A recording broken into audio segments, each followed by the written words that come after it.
Friggin' what up, dude? Strider Wilson, I'm the host of this podcast that's mine, going to be called History is Dank. History is Dank with Strider Wilson. Dankness from the Friggin' what up, dude? Welcome back to another ep of History is Dank, dude. Your host, Strider Wilson, dude. Got Aaron on the sticks. What up, Aaron? What up? And today we got an extra special treat, dude. We got a bro that is comparable to no other bros, dude. The frickin' Dank dude. You know him from the Going Deep pod, JT motherfucking Parr, dude. What up? What up, Stokers? Just fired up. What do you call? Oh, dude, I don't even really have a name for like the audience. Podcasts have Maybe that. Dankers? It's a great ass call, dude. The Dankers? What up, Dankers? What up, Dankers, dude? Dankers is great. Danktorian's like a historian. Oh, I like that. Dankatorian. I think that's perfect. Dankatorian is pretty solid. What up, Dankatorians? Dude, that's great. Dude, you just coined that phrase right here, dude. I'm helping with the branding, That's dude. what I'm talking about, dude. And dude, you actually had this great idea where you're like, dude, I want to come on and just talk some sports history with my bro. Mm-hmm. And I'm like, dude, because it's what we naturally do. You were reading this book, just talking all about it, and it's juicy, to quote you. It's very juicy.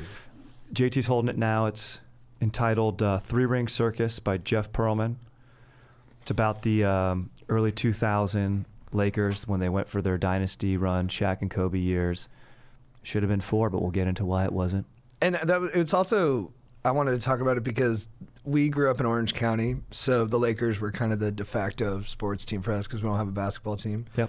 And, we were like 12 to 15 when they went on this run, which is like the perfect age. Mm-hmm. It's like when you're like just smart enough to really like understand sports and everything that's going on, and you got that passion and for it. I loved it. I remember being in middle school and being like, it was cooler if you liked Eddie Jones over Kobe. You're like, no, dude, Eddie Jones is just a little cooler. He's like, he's been there with the Lakers longer. It's like kind of his team. I always liked Eddie Jones. Same here. He's a good player. I love it. And dude, Van Exel was awesome. Always led the league in steals. Yeah, he was interesting in this book. Van Exel was an interesting one. Yeah.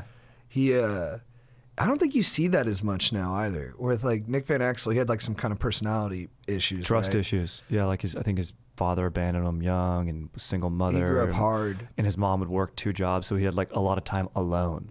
And it just really made him. And then like basketball was an escape, which sounds like the cliche story you always hear, but it's like, dude, it's unique to everybody. All the details are different for every player, but. And it seems like now, and maybe it's just because the stories haven't been written, but it seems like most guys are like a little more well-adjusted now. It's almost like the formula has been developed. Like AAU definitely was around during these years, but like I don't know what it is. Maybe with technology, where like guys are able to see some dude like Algiers or somewhere crazy. Like you don't get a crazy phone call. It's like, oh, I go on Instagram and I see the new young guy. Let's get him in our farm system. Like, dude, don't the major agencies like have sports academies now that guys can go to, so. like for football and stuff? Like IMG, yeah, they have like high school, like yeah. They have high school teams where you basically just go there to like learn how to be a professional athlete, and you basically are a professional athlete. Yeah, it's pretty wild. And honestly, maybe you get players who are a little bit now more like Kobe in regards to like the way they came up. Because even though Kobe had an interesting upbringing, like raised in Italy till he's 5, then comes to Philadelphia, plays at like basically a prep school with all like what. So he always feels alienated. Mm-hmm. And the author does a good job of like kind of making you empathize with Kobe a little bit. You're like, oh, he's alone. He's a young kid. I see. I didn't get that. So I finished the book a couple weeks ago, so my memory is like less detailed and more just like kind of overall feelings. And I love Kobe. He was my favorite player. Same. And he's, one of the most graceful scorers I think I've ever seen. I even think I like watching him score more than I liked watching MJ score or KD now, whoever the best scorers are, Harden. Yeah, his game was just so pretty, dude. It was beautiful. And the degree of difficulty on all of his shots was incredible. He'd be like driving full speed baseline and then he'd like fly out of bounds, but he'd just swish this like it's so cool to watch. 17-footer. And then you read this book and like you zoom out a little bit and it's like there's 3 open players that he should have passed to. That was always the criticism. Like, he got some of that during his career too. I remember like one time he went like, they were playing like the Mavs or something in the playoffs and Kobe went like 6 of 30, like only Kobe can. And then after the game, he practiced for 3 hours by himself. And everyone was like, what a beast, man. What a determined beast. But then one sports writer was like, I think the funniest part about that is that he practiced for 3 hours by himself. Amazing. when the issue is like You need to pass. it's actually feeding the problem, because his issue is he just needs to like pass it to Pow or Bynum. Dude, that's hilarious. Quick, this episode is brought to you by Talkspace. If you're feeling overwhelmed lately, you are not alone. Start feeling better with a single message. Talkspace online therapy matches you with a licensed therapist from the comfort of your device. It's a great thing. It's always good to have someone to talk to, and especially someone who's trained and that you match with perfectly. And right now, go ahead and get $100 off your first month with code DANK at Talkspace.com. That's $100 off your first month with code DANK at Talkspace.com. This podcast is also brought to you by American Giant. Dude, American Giant's best-selling premium slub tees. Iconic silhouette is made the right way with quality care right here in the USA. Dude, I'm wearing it right now, dude. This custom fabric, it's durable, dude. It's durable. Plus, it makes my shoulders look a little jacked, and I like that, dude. So get your new favorite tees at American-Giant.com today and use promo code DANK for 15% off your first order. That's 15% off when you use code DANK at American-Giant.com. That reminded me of another excerpt. This is late in the later years, but Gary Payton was doing his own shoot around. And when he'd shoot, he'd go, motherfucker, bitch, like take that shit. Yeah, jack that shit. And the reporter's like, and the author writes it really funny. He's like, which would be all well and good, except like he was by himself at a shoot around. So he was just talking smack to the air, dude. Right. And then Peyton did his look like, remember his look, dude? He would literally like. The scowl kind of thing he does? Yeah. It was so so interesting. A lot of disgust with whoever he was looking at. Yeah. It was a genius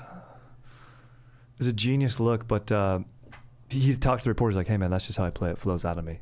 You know that. If you know me, it just flows out of me. How did he come across in the book? Not great, right? Not great. Like at first, just kind of like him and Malone came to win the championship with the super team, but basically his ego needed to be treated because he had to start, and then Fisher, who knows how to run the triangle and has won multiple championships, has to be benched now and fit better with the triangle. Yeah, so it was like, you need to please all these egos, which everyone in here has a huge everyone. The biggest takeaway is like very, very huge egos on all these dudes, dude, like top to bottom. Yeah, maybe not Rick Fox. I love Rick Fox. Yeah, no one came across great except for, I'd say Rick Fox came across the best. Yeah, and then behind him probably Shaq. Yeah, but Shaq is definitely flawed. The stuff he was doing on the airplane. What do you do? I mean, we're jumping all over right now. We're maybe not going chronologically, but let's just take it organically. Okay. Dude, we're having fun, bros. Buckle up. Let's go on a fun ride, dude. Yeah, we're talking early 2000s. You fly the plane. Yeah. I mean, look, it's all gravy, baby. It's just we're having two dudes cutting it up, fleshing it out about Lakers, baby. But with Kobe's rape trial, which the book, dude, I was very happy to read this book and find out more about it because like we said, we're from Orange County. And I was of the mindset of like a total young moron kid. He's a superstar. Why would he ever need to do that? And it's like, well, I just wasn't in tune to like the depths of humanity and like the pathos and like, I don't know, whatever was going on with Kobe psychologically that would lead him to do that. Mm-hmm. And you even mentioned this, like, and it says it in the book, like Mitch Kupchak, the GM's like, couldn't believe it. Jerry Buss couldn't believe it. He calls Kobe a son. Then they call Phil. And yeah, that was pretty damning that like Phil Jackson wasn't surprised, I think is what he's quoted as. Yeah, he goes, Kobe can succumb to deep amounts of rage. He has a cruelty in it. Yeah, and I've been a subject of it, and Shaq definitely has. And, Phil would say, I never would have thought Kobe would be a rapist, but I could see there's anger in that man.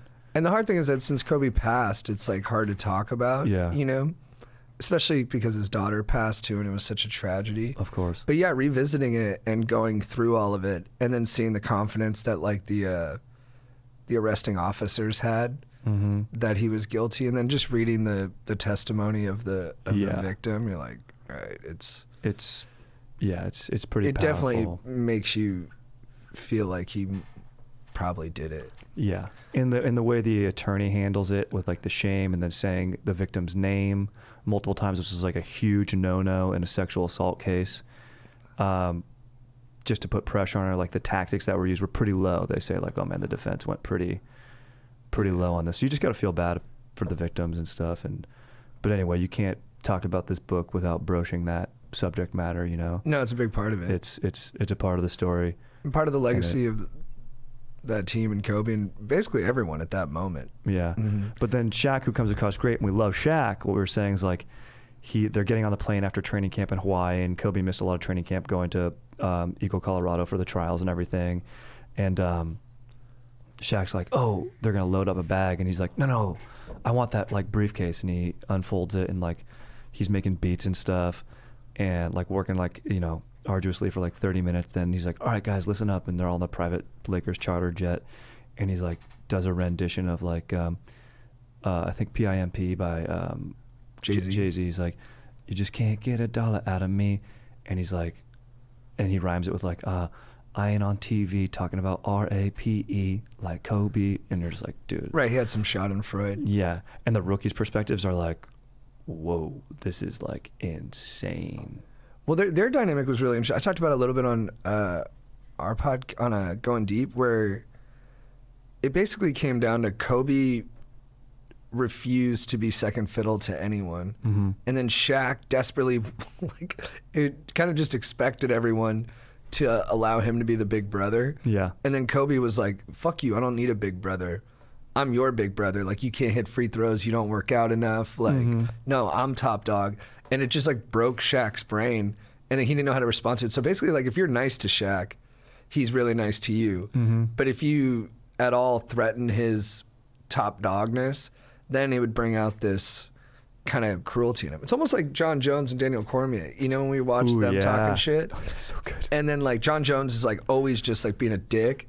And then Cormier is like a really nice guy. Yeah. But then when he gets in John Jones's orbit, he kind of stoops to his level and gets like kind of ugly. Yes. And so but I still think it's not as bad as the other guy who's like kind of like nasty all the time. Totally. And it kind of goes like, well, the guy that stoops seems to always get the flack, like, because they changed Exactly. to meet it, and people can see that change when they're like, don't you realize he's always going to do this? But it's like, no, dude, like, fix that guy.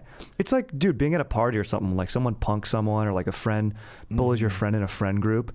No one ever, like, we were at a fantasy draft and we had some buddies. One buddy was being mean to the other buddy, and we all just kept, the buddy who was getting upset, we kept going to him, calm down. When we should have earlier, and some guys did step in, like, tell the dude that was being a dick at the time, like, dude, you stop. Why wasn't all the energy going on him? Right. You know what I mean? It's like, You're like, you get mad at the person who's reacting to it rather than the person who's like inciting the reaction. strange human nature, the way that works. I don't get it. Did you leave I guess I left reading the book feeling like they were almost lucky to win 3 though. Dude, yeah. And it also made me kind of remember the team as being not as good as I kind of remember it. I think when you're growing up, you're like, any series the Lakers went into, I figured they were going to win. I never thought they were going to lose. And I think some of that was fair. Like when they played the Kings in like the 2001 Western Conference Finals, like I kind of believe, I wanted the Kings to win back then. Remember, I didn't like the Lakers. I know, I'd always give you crap. I'd be like, dude, you're not a real Lakers fan, bro. Yeah, I just liked Kobe, but I kind of wanted the Lakers to lose just because I think I was contrarian and I was around all these Laker fans and I was like, screw them. And because Shaq was mean to me when I was a kid. Dude, yeah, you can air it out. We've talked about it before, but he messed with you, dude. And honestly, if anyone understood that, it should be Shaq, the pain that he was causing someone. Yeah, so Shaq, like, he came out of the tunnel and me and a bunch of fans, like kids, were waiting for the players to come out. And we were getting autographs from mostly like the bench guys. And then Shaq pulled out with his driver in like a expedition or something. And then he kept stopping the car and rolling down the window like he was going to sign our autographs. And then he kept driving off. And he was basically just seeing how far he could get us to chase him. So I was like anti-Shaq. So whack, dude. And now I like Shaq because even though he was kind of a villain in that moment, like he was a big part of my life. But, I love him. But anytime they went into a series, I was like, oh, they're going to win. Like you can't, because Shaq, and it was mostly Shaq. It wasn't Kobe. I think he's unstoppable. That little baby hook that he had at the baseline. It just, bro. He could overpower anyone. You just watch like Scott Pollard on him and he would just destroy them. And it's so weird because kind of what I don't like a little bit about LeBron's game. I love LeBron now. Like I was annoyed by him when I was younger, and because I was a Kobe apologist for like any like superstar like Dwayne Wade or anyone who challenged his legacy.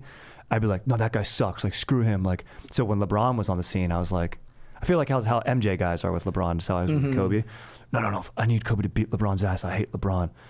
But fuck, what the hell was I even saying about that? Like the brutishness of LeBron's game. Oh, yeah. But he'd just like put his shoulder down, overpower a guy, go to the bucket, not as pretty.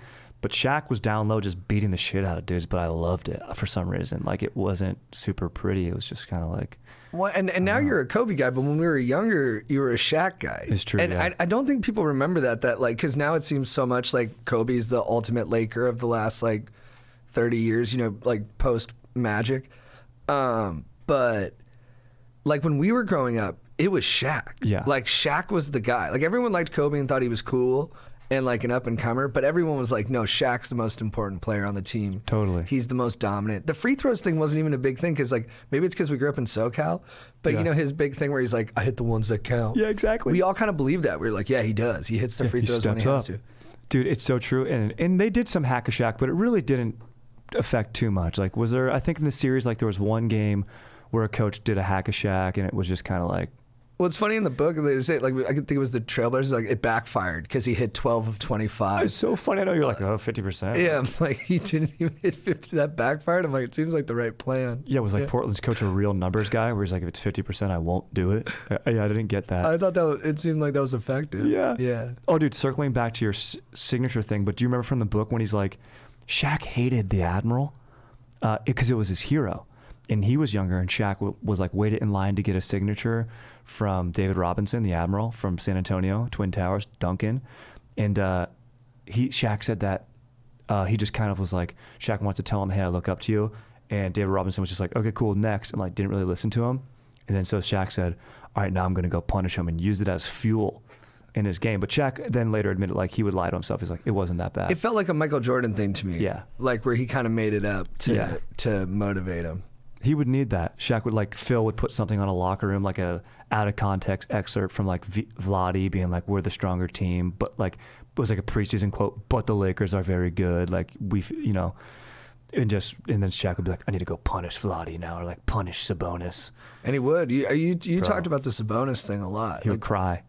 Bro, he would cry after the game. Did you see he would have huge Sabonis would go to the sidelines and have giant heat packs on his knees so they wouldn't like lock up on him, just taking a beating. They have the guy Rose from the Spurs, who was like smaller. Like, Malik Rose, I think. Malik Rose, like smaller center, still like 6'8", 285. But he's like, I would just get under Shaq, and he goes, the next day I would be not able to move. Every part of my body would hurt, but like that's how they beat them in that series. He's like, I just took a pounding. That was the thing about Shaq too, is so many big guys don't, and you know this when you play basketball. I never even played, but I just from watching, like big guys oftentimes don't play like big guys. You know, they want to shoot threes or they want to just hit jumpers, and but Shaq was like one of the real like big guys who wanted to like go down low and play booty ball and just wreck dudes. The best, dude. He's so freaking sick, dude. He was unbelievable. You know, we had a famous debate one time, very famous debate at Riptide Tep and Grill at the Kaleidoscope circa probably 2004 or 5, something like that. And we were talking with our boy Daniels, what up Daniels, who got kicked out of our fantasy league for not loving us the right way, which was just equal. Had to happen. We love you, man. Yeah, I love you too, but it had to happen. Yeah. I hung out with him on Saturday. Oh, how's he doing? Good? He's good, yeah. We got brunch. It was fun. Oh, love that, dude. What a beast. He's an all-time legend, dude. All-time great laugh, dude. He had one of those laughs where if you were like messing with your buddy and he laughed, it would really encourage you to keep going. He's gasoline. You know, it's funny. He was talking to me about why he laughs. We actually got into that. Really? Yeah, we Why does he do that? Maybe we can't get into it. It was some deep analysis. Okay. But we had a debate and we're going, you'll probably remember it better than I do. I always seem to fuck these things up. But what was our debate? It was like, who would you build a team around? Yeah, we had two big sports debates. One was we were debating who was more important to that Heat championship team. Was it Wade or Shaq? And I wanted to say Shaq because Wade would challenge Kobe's legacy. And I was saying Wade played better in the finals and was more important for their W. I mean, it's hard to evaluate. But I do think like when John Hollinger did his top 50s finals performances, Wade was like number 5 on the list or something like that. Beast. Because he destroyed in that finals. But and then our other big debate was Scottie Pippen. Oh yeah. Because you were saying Scottie sucks. Yeah. I was saying he was really good. And you know what's funny? I think we've actually, like with a lot of these debates, we've probably crossed a little bit. I know, and we've gotten new information. Like after watching the documentary about Pippen, I'm like, oh, he's really good. But then you read this book, and then in the Portland series, he kept passing up the big shot when he really wanted the big shot. So you're like, what the hell? And then he took himself out of that game in like Yes. 94 or whatever when So dramatic. Jordan was gone because he didn't get the shot drawn up for him and he was mad at Kukoc. Oh yeah. And well, that was the other thing too. It's like, sorry, we're all over the place. No, I love but it, like, dude. Phil Jackson, Scottie Pippen came out a couple weeks ago and was like, "Yo, Phil's racist," Yeah. and I was like, "I don't think he's racist. Like all of his, and I don't know, but I'm like, he coaches basketball. Like he's dealing with African Americans all the time. I'm like, he played in the NBA his whole life. I was like, it didn't add up to me. But then there's a quote in there. There's evidence of that. It's not the first time one of his players has said that about him. Like it happened a couple times with, maybe more than a couple with guys throughout his career. I don't want to get too gossipy, but that was interesting too. I was like, oh wow, no, there might be a there. Yeah, the nature of this book is juice, dude. It's nature goss. of this book, it's it is hot goss. The whole thing's, and the writer's mean. He is, dude. mean. I was like, I wanted to look up this guy. I'm like, what? I was like, does he have an axe to grind with Kobe? Like, what's going on? He like really just. But then again, Kobe didn't do himself any favors. Like that's how he was. That's my I biggest truly believe takeaway. that. That's my biggest takeaway from the book. I'm like, damn, dude, I do not want to like. Me and Kobe at the same workplace, that would have been tough. Like, I don't, Oh, bro. You imagine Kobe works at Enterprise and like Just you get brutal. fucking hired and like you're the new sales guy and he's training you. I'm gonna make you my bitch. You're a bitch. You're not gonna sell. You're not gonna rent anyone a car. You're not gonna pick up anyone. I'm gonna race you there and pick them up first, bitch. And you're like, well, I've actually worked at Enterprise for 3 years. I'm not like a rookie. He's like, you're a rookie now, bitch. Dude, yeah, exactly. Slap you on the head. Get me my ice cream. Go get me my ice cream. Dude, it's amazing. And then Shaq would have to step in and be like, yo, Kobe, cut it out. He's not a rookie. And like, he'd so strangely convince himself that someone's a threat, even if it's totally not true. Dude, when he meets Jordan for the first time, how amazing was that? Oh, yeah, on the court. Like back in the office, they're smoking stogies or whatever, and like, I forget what it was going to be about. Maybe Phil wanted him to step in and be like, hey man, embrace the triangle or something, and Kobe walks in, and before Jordan even says hi, his hero, he goes, I'll take you one-on-one. And Jordan's like, cool, dude. You're 22. I'm 36. Yeah, man, I bet you could. Anyway, want to talk to you about being a mature athlete. And when he first played against Jordan on the court, the Lakers were getting thumped. Oh, yeah. And he was going up to MJ and asking him for like advice on like post-ups or something like that. And his teammates were like, what are you doing? Like, why are you buddying up to him? Yeah. Just always on his own kind of kick, right? Like, and just that section in the book where he just goes like 6 of 25 in like 10 straight games, and his teammates keep expecting him to come in and say sorry for being such a chucker, and then he just keeps going, sorry guys, sorry y'all couldn't rise to my level. Like that's unreal, like, dude. he goes the other way. He's unreal, dude. You know what? Like, and then, towards the end of the book, the Dynasty, it takes place. It's that super team against the Pistons. Dude, I remember my mom, dude, who's not crafty, bro, made like a little like wooden stake with like all the Lakers jerseys on it of like Malone and Peyton and stuff like outside. And like their friends would come over and we'd watch like the whole series together. One time my buddy's friend Brady was watching like one of those defeats in the Pistons game. And like, cause no one could believe it. Everyone thought like, even the Lakers thought like, we're going to mow down Cakewalk. the fucking Pistons. Like they got nothing on us. Like, Phil Jackson's beat Mike Brown was the coach, right? Like many times over. Who the hell do they have on that team? Billups is whatever. Rasheed Wallace has no offensive game. Like they're going to pound their asses. And everyone thought that. And then they, of course, lose. But like, dude, we'd come over and Brady was there, bro. He was in high school at the time. He was swearing at the TV. Imagine going to your friend's house, saying mother effer at the TV. All of us, like my mom's like, hey, Brady, you okay, dude? You cool? They lost, dude. He said no word and just left. He walked outside, didn't eat dinner or anything. Dude, we talk about it to this day. It was shocking. Yeah, dude. I mean, because, it was 4 Hall of Famers on the Lakers team. I think maybe some of those Pistons guys will make the Hall of Fame. I think Ben Wallace just made it, actually. Yeah, but Rasheed was on the team. Is Rasheed in the Hall of Fame? Maybe not. I don't think he's in there, but he's definitely like probably a fringe candidate. Same with Chauncey, same with Rip. But I think Chauncey will probably make it, actually. Yeah, he's legit. I don't know. But none of those guys were like top 5 at their position. They were all like kind of in that 5 to 10 range, probably. It was just a solid team. Yeah, you have 4 Hall of Famers on one side, but that's the thing. And Rick Fox says it at the end. A team will always beat a group of individuals. Rick Fox, great guy. Dude, I love Rick Fox, man. Cool, dude. He was so cool, dude. He was underappreciated, too. Like, at the time, I was like, you just took him for granted because he was so solid. He was, like, part of the team. You're like, hell yeah, dude.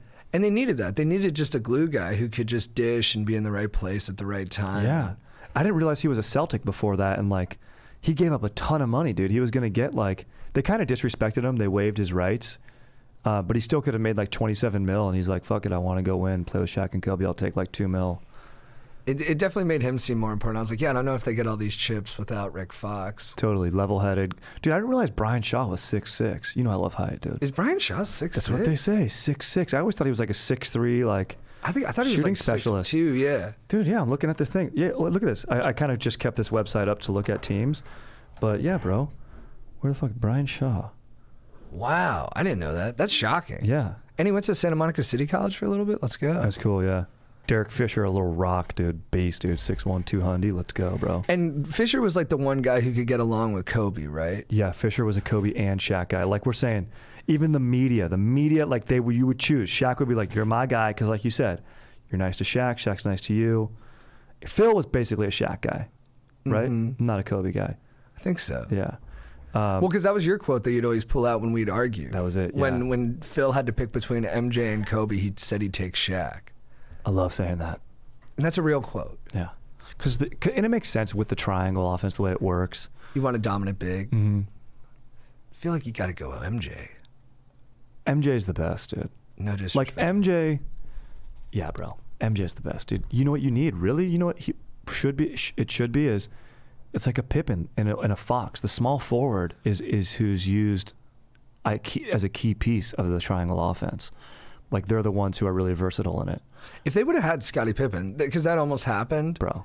I think because he still played really well even when he was on those Trailblazers teams. Like he was a really good glue guy. And totally. It was like I don't know, probably put up like 13, like 6 and 6, but really well rounded. And I think him on that team would have been perfect. And I think he would have been a good conduit between Shaq and Kobe. I think so too. He's a veteran. He's done it before. He's a pro. Yeah, he's 100%. And he knows how to be a Robin to someone's Batman, right? Mm-hmm. Even though he wants to be number one, I think it's his true nature. I think I'm going to go out and say, I think maybe Pippen's more of a beta basketball player. MJ in Last Dance says, Pippen stands taller when you stand behind him. Yeah. Whereas I don't think MJ needs that wingman. And Kobe definitely didn't. No, Kobe's like... Dude, should we just get into Kobe for a second here? I mean, the whole thing could be about it. I mean, the guy, he's an unbelievable human being. I forget what guy it is. It's a rookie at a training camp, and I want to say Detlef Schrempf. It's definitely not Detlef Schrempf, dude, but it's like a 7-foot backup. Like, there was a battle who's going to be Shaq's backup, 2 centers, and for some reason, Kobe chose not to like this guy. His last name's with a C. I forget what it is. It's not on this roster that I'm looking at right here. But he's like, Kobe, and the chapter starts out with, Kobe is a psychopath. I'm using that word on purpose. I've chosen that word on purpose. He is a psychopath. He's like, dude, he was like, they were doing like warm-up drills or something like that. And it's like, Kobe was just like coming in from like a trial or something like that, gets on the court, he's out of shape, goes up and like, he's grabbing, like he's going to go up for like a layup to lay it in. And Kobe swats it and the guy kind of falls down. Kobe stands over him and he just called a slew of expletives at mother effer of like, don't get that weak shit out of here. And everyone's just like, what is going on, dude? Like, where did that just come from? Why did that happen? And then just the way he would talk to like, I think he was the guy that Kobe would like act like he was a rookie, but he wasn't. Mm-hmm. And the guy would be like, Jesus, man, like just trying to make the team, dude. Like, what's going on here, bro? Psychotic. What's crazy about it to me too is that we turned all that into like adding to Kobe's legacy. Yes. You know what I mean? Like I think a lot of that stuff was actually detrimental to the team and to their. It's hard to say their success when he won 5 titles. I know. When he's one of the winningest. But they probably should have won more, dude. And and if he passed, maybe they would have won 1 or 2 extra. I mean, he had great scorers around him on both. He had Shaq and then he had Powell. I mean, he had, guys around him who were really good. But he seemed to never treat them like they were really good. Mm-hmm. And then we kind of turned that into like, that's because Kobe's like driven and you got to be excellent to be around him.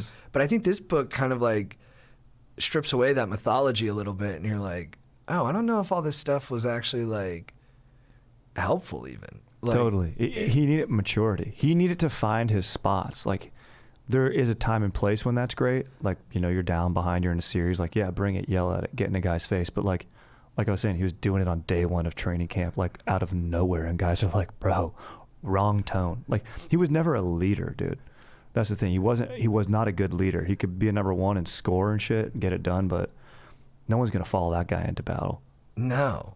I think they'd go the other way almost intentionally. Totally. They all wanted him traded. There's one part in the book where they're like, trade Kobe. Like, we're all good with it. Right. Phil talks about, like, if the team did a vote, he would have been gone. Yeah, totally. And then it's crazy. Like, they even say it towards the end of the book, like, why did Jerry Buss love Kobe so much? Maybe he just knew he was a young, future, marketable guy or something. Like, I think that's what it was. I think it's like, it's the same reason he loved Magic, even though Magic, had probably a better personality. Yes. He seemed warmer. He was definitely warmer. He was definitely a Madonna, but... Right. Yeah, totally. I mean, dude, when he comes back to the Lakers, and like, dude, Aaron, it's crazy. Magic comes back in the 90s to the Lakers, and he comes back to a pretty solid team, and they're like, oh, we're going to be really good with Magic. He's going to play the 4, and we're going to have like, this incredible mix of young guys and his veteran savvy. And then Magic is just such an egomaniac.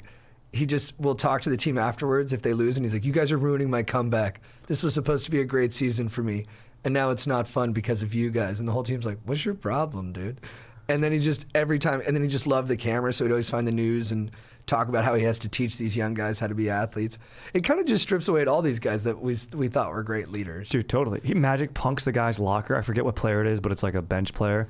And Magic, and all of his stuff was in the locker room, like the bench player stuff, and Magic's like, that's my locker, and didn't ask and just took all his shit out of there. Normally like, you pay the guy for it too. Yeah. Like when a big star comes to a team, they're like, hey, if they want their jersey or locker, they're like, hey, I'll pay you like $50,000 or something like that for it. Yeah, he just disrespects them. So funny. Aaron, did you watch much Showtime, not Showtime Lakers, but 2000 Lakers, Shaq and Kobe years, the Dynasty? No. Did you? You're not a basketball guy. We know you're a baseball guy. But yeah, I out and out didn't like Kobe. Yeah, I mean, I feel like he was hated everywhere, right? I mean, well, everyone, because even during his trial, he was voted like #1 in All-Star voting. Like, people just, there's tons of apologists. Yeah, we got a weird culture. We do. Well, he was totally celebrated during that time. Not totally celebrated, but like, everyone was like, look, I know he's on trial for potentially doing a bad thing, but you got to respect the way he compartmentalizes and he gets out there on the court. Totally. And you know what? I bought into to it. agree, like when he, look, the crime is like horrific. If he did that, you know what I mean? And I think it's, read the book and read like the testimonies and stuff. It's pretty gnarly. Yeah. I think, but like, there's the one story in the book where he is going back and forth between the trial and then the game, and he balls out and he blacks out after the game. Yeah. Like his system is so overwhelmed. He literally just like, it just cuts and it just doof, and he hits the ground, and they got to like wake him up with like IVs and like smelling salts and stuff. And you're like, he is like he has an incredible like resourcefulness inside of himself. Yeah. Is it in service of anything other than himself? I don't think so. I don't think so either. Yeah, and it's definitely a double-edged sword, right? It's gonna cut him. It's gonna get him to the top of the ladder, but he's gonna cut down a lot of friends along the way, take everyone out. That's the thing. You know who compartmentalizes like that too? Serial killers. Like, or Vladimir Putin or something. Yeah. That's why he's a true. Like, people would say that about Jordan. He'd be an assassin if he wasn't an NBA player. Yeah, I don't know, but I almost think Jordan's like a little bit more. I think, and I have no way to measure this, but I think like Jordan like cared about his teammates like a little bit more. It felt like. Yeah. Like he would demand excellence from them, but he like wanted them to be their best player. I almost feel like Kobe wanted everyone to be like weaker than him. Totally. And Jordan was just more mature. Like, Jordan would pass the ball. Like, he passed the ball in the triangle. Like, yeah, the ball was in his hand at the end of the game, but like, to get them there, he was sharing the rock. And maybe he had the right guys. Like, he didn't have. It would be interesting to see how Jordan and Kobe or Jordan and Shaq could have played together. Like, if he has a center who's a that star. Would have been. I think he would have. I think MJ would have been able to get Shaq a little more motivated, but maybe not. I think they would have been boys. I think they would have been smoking stogies together and having fun. That's the thing, is like, Kobe doesn't really have fun. Like, he never goes out to dinner with the guys. He's not into the camaraderie aspect. MJ was into the camaraderie aspect of it. I think that would have been all the difference. I think that's all that Shaq would have needed. He wouldn't need to feel the love, and Jordan would have known, let him feel the love.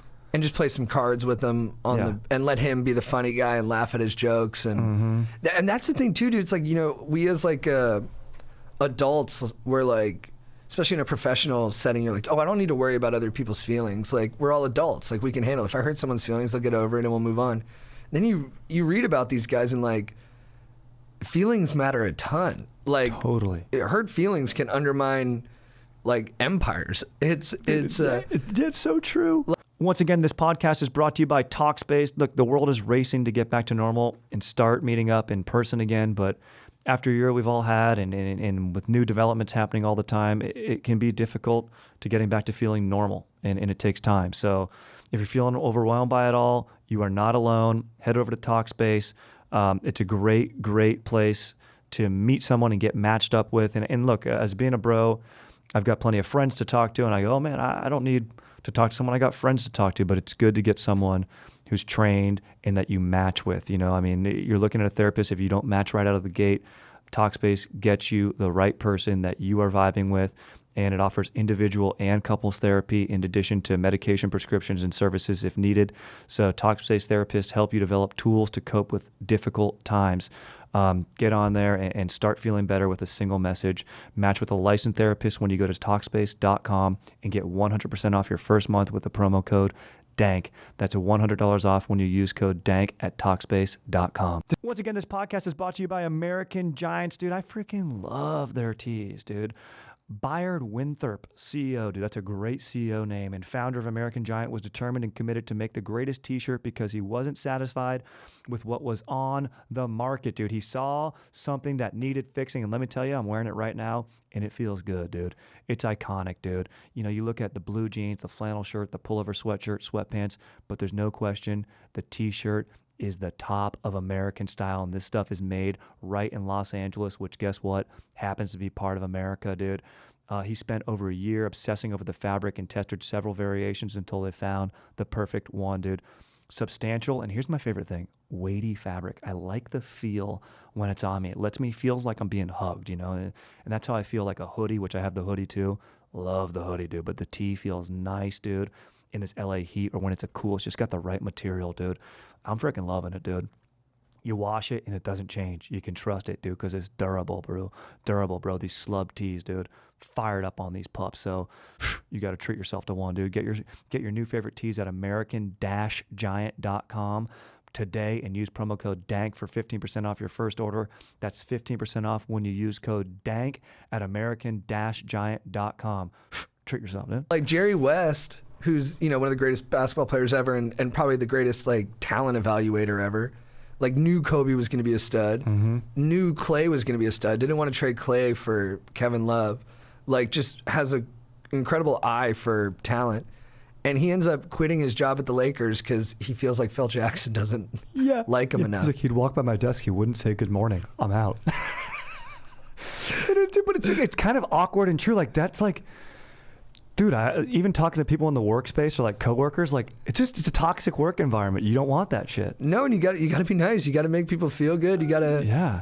And that was the thing with Kobe too. It's like I think you can be that hard on people, but you got to bring in the sugar once in a while too and say, "Hey man, I know I've been tough on you, but like I see you getting better. I see you putting in that effort." Yep. And he never did that part. Dude, never. So who do you think was like the biggest threat? Who of all the teams that the Lakers went up against, who do you think was the one that you were the most afraid of? I have the answer. And it's the team that I hated the most, and it's the player that I hated the most. The Kings, Doug Christie. I hated Doug Christie, dude. I hated Doug Christie so much, bro.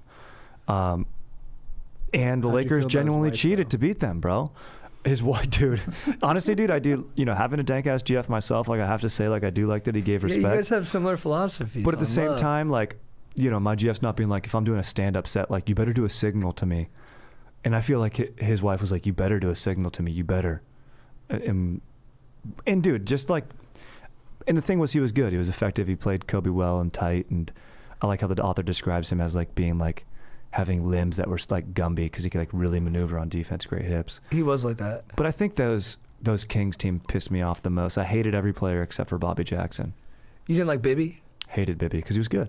He was the toughest of them in crunch time. Because the Chris Webber stuff is true. I rewatched that game too. Like he really would kind of, he struggled in crunch time situations, which like it makes me so sad. You always want that guy to get over the hump and just like have his heroic moment, kind of like Giannis got in the finals where he just was so clutch at the free throw line in Game 6. But so happy about that. But yeah, he was a little hot potato with the ball in the last couple minutes. But Bibby was like wanted the ball and would take those big shots. And then who broke Bibby's nose? Oh, it was. He got busted up. Was it Rick Fox's elbow? No. Was that in the preseason game? No, it was in the playoffs. It was in the Western Conference Finals, I think. Someone jacked him up. But he kept playing, and he took the big shot like not long after he got. No, it was Kobe. It was Kobe. Yeah, because that was when the refs were fixing it, and they're like, dude, that was 100% foul. He mowed into Mike Bibby to get the ball, and they called the foul on Bibby. And it's like, in no world, like no humans on earth besides the refs who were obviously on the fixing dole. that game, would have called that. And like the dole is like welfare actually in England. I meant something else. On the payroll or I don't know. Yeah, that's what I meant. But yeah, they were definitely. They were on the take. Yeah, on the take. Nice, good call. Yeah, dude, that was Kobe, and you're 100% right. That's why I say the Kings. Who do you think? I think the Spurs. Yeah. I mean, they're the great team, dude. Duncan's just big fundamental. Popovich, who Phil Jackson would call Popovich. Everyone called him Papa. I mean, come on, dude. Just imagine a grown man in the locker room be like, listen to Phil's voice. Yeah, over there, Popovich, All right, Kobe, make sure you pass the rock on this time. All right, Fish, really, floor the general, pull the triangle. And Kurt, we're going to sub him in that and Papa bitch. Dude, that's a good Phil Jackson. That's hilarious. The Buddhist Zen master. Calling someone a Papa bitch. Yeah, exactly. Well, bro, he's not so Zen, dude. He's concerned about his legacy towards the end. He's like, I want 10. It'd be a real feat. You're like, dude. But he got there, though, right? He's at 11? Yep, because Kobe, I guess, picked up the phone and said, come back later on. They needed a little time apart. I hated Ginobili. He was so good. Right. That's who I thought you were going to pick when you said the guy you hated most. I thought you were going to go Ginobili. Because, like, Christie was good, but Ginobili was much better. And I think a bigger threat to the Lakers. Yeah. Ginobili actually had game. Like, he was, like, legitimately good. Christie was just a defensive guy. And that's the guy that Fox, in the pregame, after they beat them in the fixed Western Conference Finals, the next season during, like, a pregame exhibition match, Christie's getting all over Fox, and Fox was like, calm the fuck down, dude. I didn't realize how tough Fox was because he's so handsome. You don't really think about him That's being why tough. I underestimated him, too. I think I looked at him, I was like, oh, he's just like a glossy LA guy. Like, Same. I'm like, they almost put him on the team just because it's LA, it's the Lakers, it's Hollywood. I was like, he looks like a movie star. Totally. He ended up acting in movies. Dates Vanessa Williams. He dates Vanessa Williams. I'm like, and then now I'm like, oh no, he was much more substance than I initially gave him credit for. Oh yeah, bro. He like gets ejected out of the game because Doug Christie's all over him, and like Fox fucking just punches him in the face. Then Christie throws a few blows but misses, and then the refs break it up and eject both players. So they're both walking, and then Christie's kind of being like, yeah, bitch, like yelling and like kind of happy about his teammates for getting under, because that was Christie's whole job, was to get under a guy's skin. He's an agitator. Exactly. So he did his job effectively, and he's in the tunnel, and Fox just kind of walks off like a psycho and like watches him in the tunnel, and no Staples Center's the home game, sprints through the thing and just attacks him and does like a flying kick at him, but Christie catches it and his like legs up in the air, and they're like going at it, and like Doug Christie's wife's hitting Rick Fox with a purse, Staples Center security's holding him back, and then Shaq finally comes up, he's like, cut it the fuck out, and everyone stops. Hilarious. Dude, it was amazing. Well, that happened too with like, it's funny how players get into those fights and they get kind of kept under wraps because the players are smart about it. Like, I know two stories. Like Jerry Stackhouse, who's quoted in this book, and I love Jerry Stackhouse. He's the best. I think Kirk Snyder was like a rookie or a second year guy, and he was fooling with Stackhouse. And then Stackhouse, after the game, went back into the locker room, changed clothes into like something in like so he could blend into a crowd, and then waited for Kirk Snyder at their bus and beat the shit out of him. And then Kirk Snyder actually years later said, I needed it. It was good for me. That's like amazing. It taught me a lesson. And then also, remember when Chris Paul came back to the Clippers? And I think when he was with the Rockets or something, and he knew how to get into the locker room. Oh, yeah. Because he used to play at Staples. And so him and a couple dudes went in there to like rough up, like, I think it was Austin Rivers or something like that, because he was being a pest. Amazing. And then, so I know I wish we had cameras on all that stuff. Dude, that'd be so great. Like, I'd love to see Rick Fox's karate kick. Dude, there's one with Shaq with Ostertag from Utah, like early on. Where he like, I guess Ostertag maybe said something about Shaq and maybe about his family. Not really, but maybe Shaq interpreted it like that. And Ostertag was a pest to Shaq, and they lost to Utah the year before. And Shaq's like, I don't need that shit. Like, don't be saying that shit. And Ostertag's like, fuck you. And Shaq just open palm slaps him, and Rick Fox is watching it and just drops Ostertag, who's like 7'2", 300 pounds, and he goes down, and Ostertag's like, ooh, ooh, like on the ground, and like it like changed the series. I think Shaq's kind of underrated as a tough guy too, because even though we knew he beat guys up in the post, his two big fights were Charles Barkley, and Barkley kind of double legs him, and looks like Barkley's gonna win, and because Barkley still calls him out on it when they're on TNT, he's like, first of all, you can't fight. Yeah, it's amazing. And then Shaq's like, looks all bummed. And then he fought Brad Miller. Yeah. But he was, and if he didn't land in one of those, he probably would have killed Brad Miller. Yes. Or hurt him pretty bad. But he's kind of just, the punches don't look great. He's just kind of winging him out there. But he's so big, it doesn't matter. If he connects on one of those haymakers, good luck, dude. The Shaq thing too, to go, I know we're jumping around a lot, but like with the Magic, how bad they botched it with Shaq. Yeah, bro. They disrespected him, and then that media thing, like that was crazy. So stupid. That was so stupid. But I guess it wasn't the organization, or did the organization catch wind of that? No, they didn't know. Dude, whoever's in PR there needs to be all over that. The local newspaper sandbagged the shit out of the Magic. But, like, so to explain it quickly, like, Shaq was maybe going to leave the Magic, but he was split, right? Like, he might have stayed. Yeah, it was the money. He's like, if they give me the number. And they came in low. They were going to pay him less than Alonzo Mourning. They were going to pay him less than, who were some other big men at that time? Was Olajuwon in the league at that time? Yeah, it was like some guys who were like Mutombo. A tier below that. Yeah, he was going to get paid less than like Mutombo and Mourning, who were great centers, but like not Shaquille O'Neal. No. Like clearly a cut or two below. Yes. And so he was like felt disrespected by that. And the owner just didn't understand like that this isn't a product. These are like human beings, and you got to treat them again. You got to respect their feelings. Yes. Which was the same thing I read in Breaks of the Game about basketball in the 70s. The same mistake. Owners just being like these smart guys in the business world who are like selling soap, and then they think you can handle dealing with human beings the same way you deal with like, you know, inanimate product like that. And you're like, no, you got to be, these people have egos and, you know, feelings. You got to know who they are. And then, and so they lowball them on the offer. And then the newspaper runs a headline. It's a poll being like, does Shaq deserve to get paid this much? And like 93% of Orlando said no. They put it on the front page, and then Shaq read that. It was like, fuck this, I'm leaving. Yeah, dude. And then just bailed. And it's a dumb question because, you know, of course athletes are probably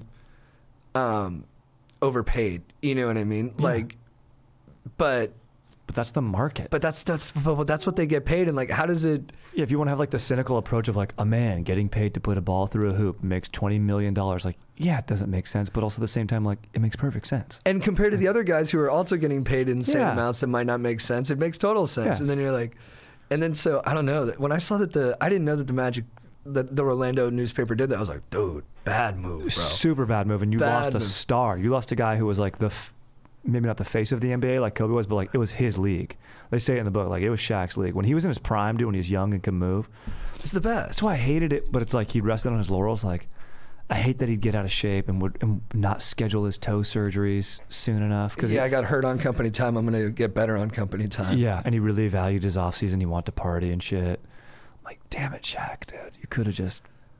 I know. Could have done even more. Although I guess he went and got another championship. It's crazy because you are like, but Shaq could have been a little bit better. It's like, well, he's top 15 guy all time. Mm-hmm. He's got 4 titles. It's like, how much better could he have been? But I agree. I'm like, I think he could have got, like, he should have had like 7 or 8, honestly. Totally.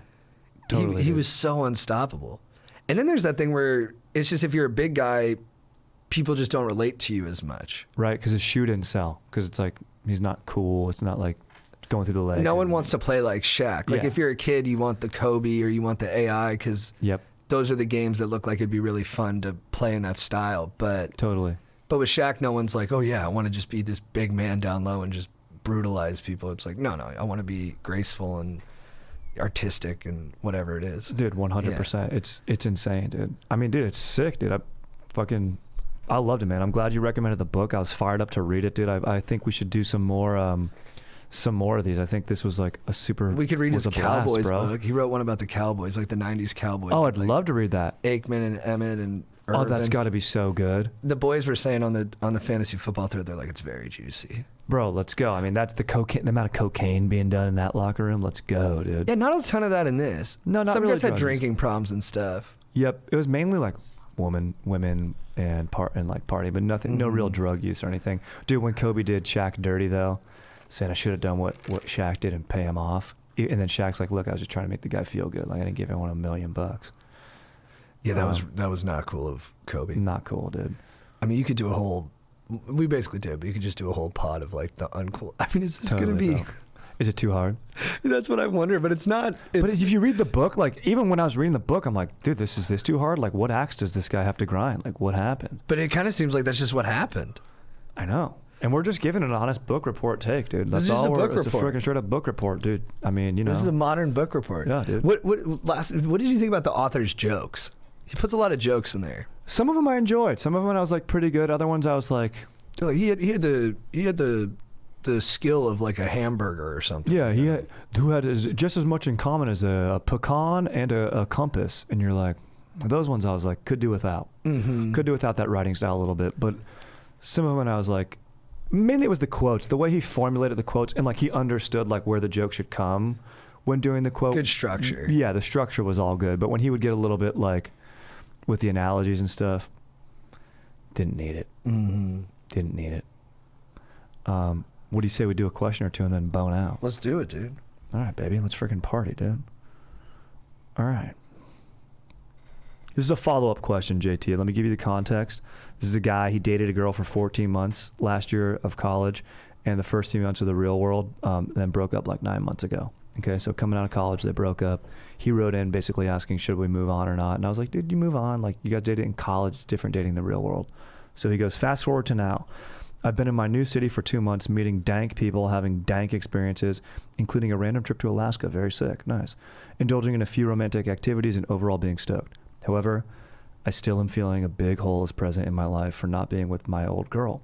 She's in my close friend group from school, so I still hear from her all the time, and that just makes me want to be in her life even more. I can't help but be drawn to her and want to pursue her, but I'm 2,000 miles away.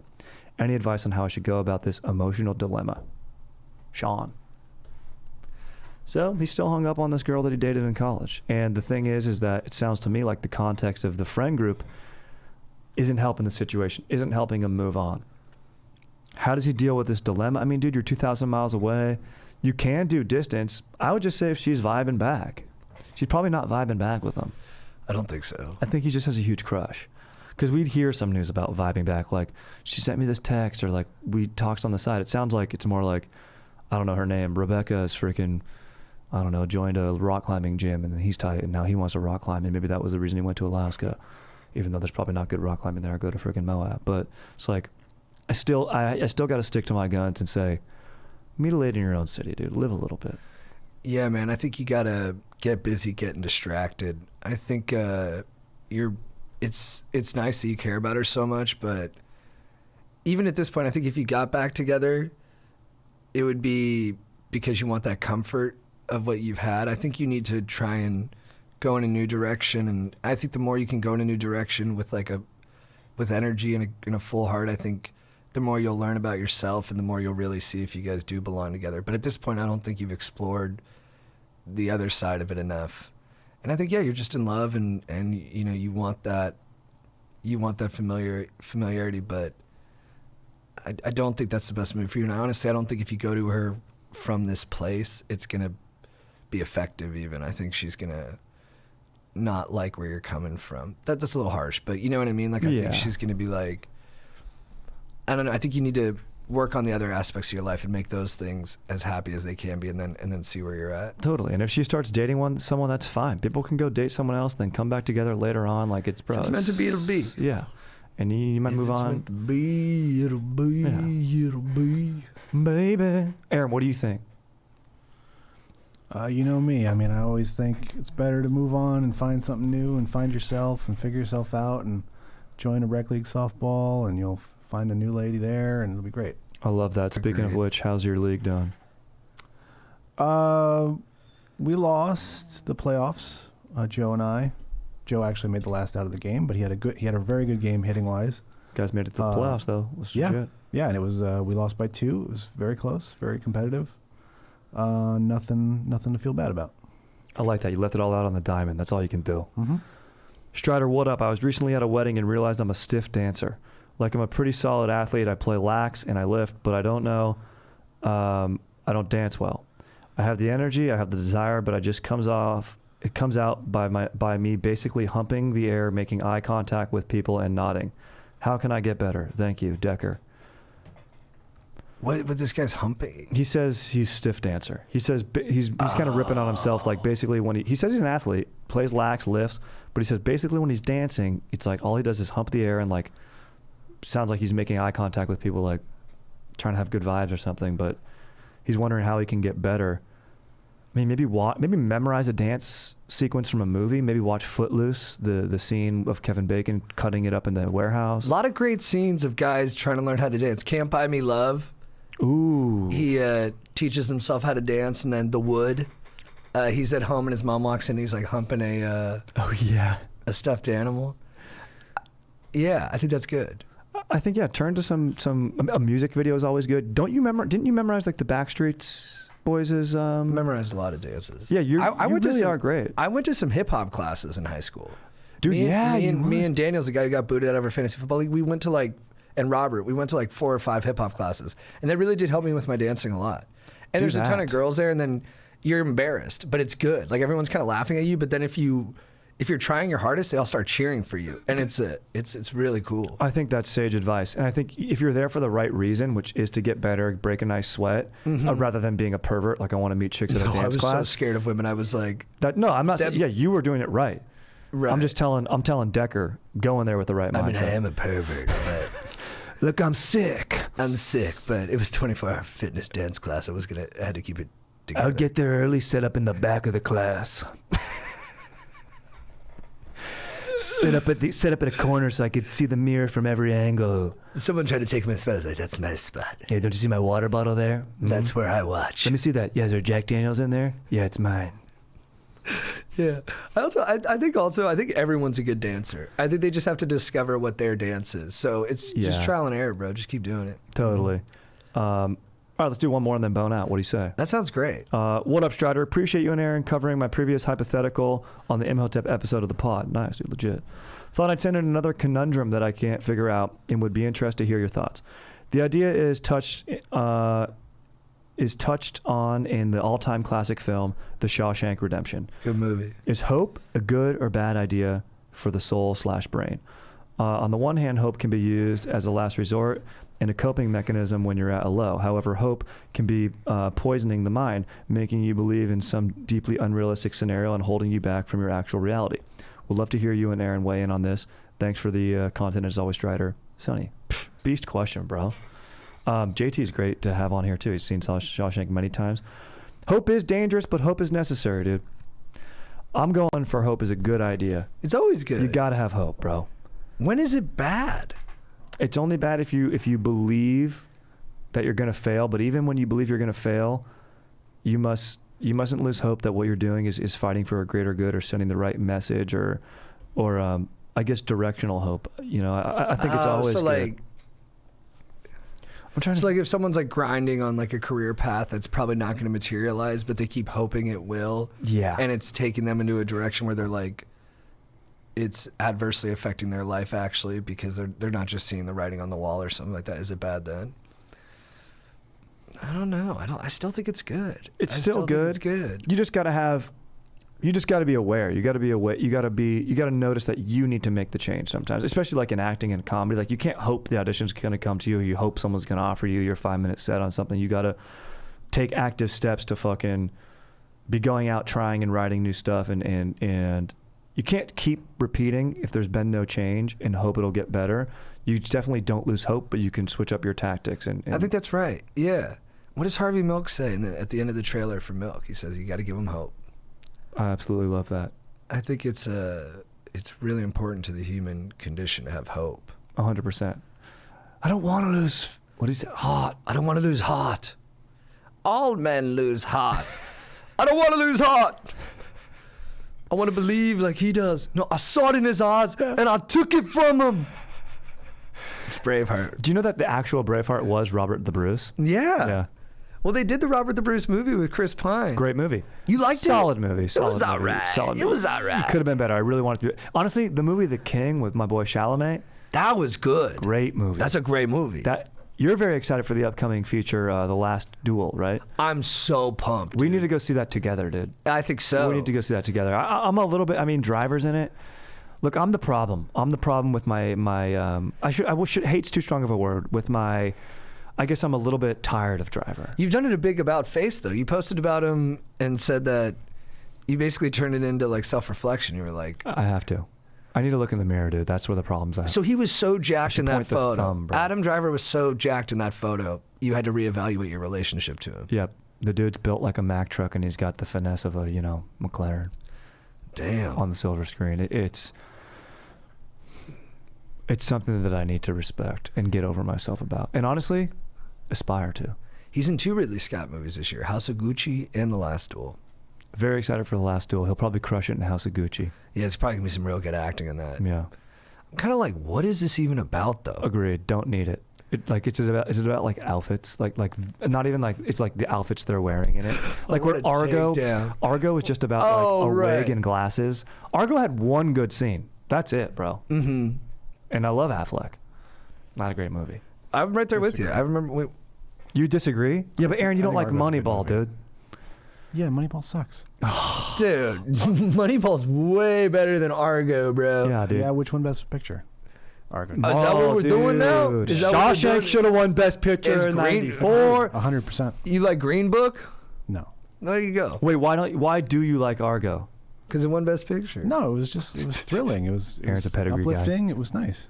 Yeah. It was a fun movie.